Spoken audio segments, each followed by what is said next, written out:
তাহলে মিথ্যা কথা আমরা বলবো না। মিথ্যা কথা বলা যাবে? মিথ্যা কথা বলা যাবে না। আল্লাহ রসুল বলেছেন, তবে কয়েক জায়গায় মিথ্যা কথা বলা জায়েজ আছে। কয় জায়গায়? 2-1 জায়গায় মিথ্যা কথা বলা জায়েজ আছে। মা আর বউয়ের মধ্যে ঝগড়া মেটানোর কায়দায়, যাদের 2টা স্ত্রী আছে, ঝগড়া মেটানোর কায়দায় মিথ্যা কথা বলা জায়েজ আছে। এটা পারিবারিকভাবে বলছি, গোপন টিপস। এখানে মিথ্যা কথাও এমনটা আবার না, কৌশল। এটা কি হবে? কৌশল। ইব্রাহিম আলাইহিস সালাতু ওয়াস সালাম কৌশল করেছেন। মূর্তি ভাঙ্গার দিনে তিনি বলেছেন, তার পিতা তাকে বলছেন, চলো আমরা মেলার মধ্যে যাই, সেখানে আমরা কেনাকাটা করব, সময় কাটিয়ে আসি, চলো যাই।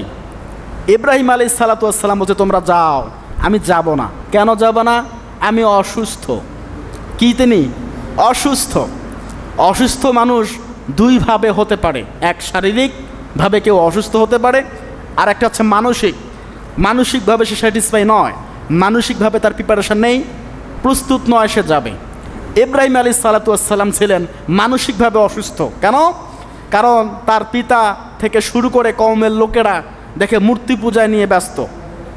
সাপ, বিচ্ছু, মূর্তি এগুলো বানিয়ে তারা পূজা করে। সবাই চলে গেছে মেলার মধ্যে, মন্দিরে গিয়ে সবগুলোকে ভেঙ্গে ফেলে বড় যে মূর্তিটা ছিল ওর কাঁধের মধ্যে কুড়ালটা ঝুলিয়ে দিয়েছিল। এই যে ইব্রাহিম আলাইহিস সালাতু ওয়াস সালাম বলছেন যে তোমরা সবাই চলে যাও, আমি অসুস্থ। সে কোন অসুস্থ ছিল বলেন? মানসিকভাবে সে অসুস্থ ছিল, এই কারণে সে বলেছে আমি অসুস্থ।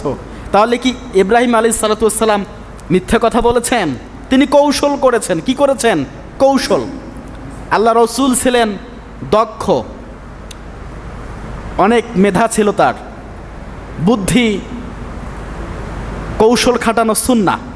এজন্য আমাদেরকে কৌশল করে চলতে হবে। এমন কৌশল করব যেন ঝগড়াটা মিটে যায়। ঝগড়াটা কি যায়? মিটে যায়। আবার তাদের মধ্যে পারস্পরিক যেন সমঝোতা সৃষ্টি হয়, ভালো একটা বন্ধন তৈরি হয়।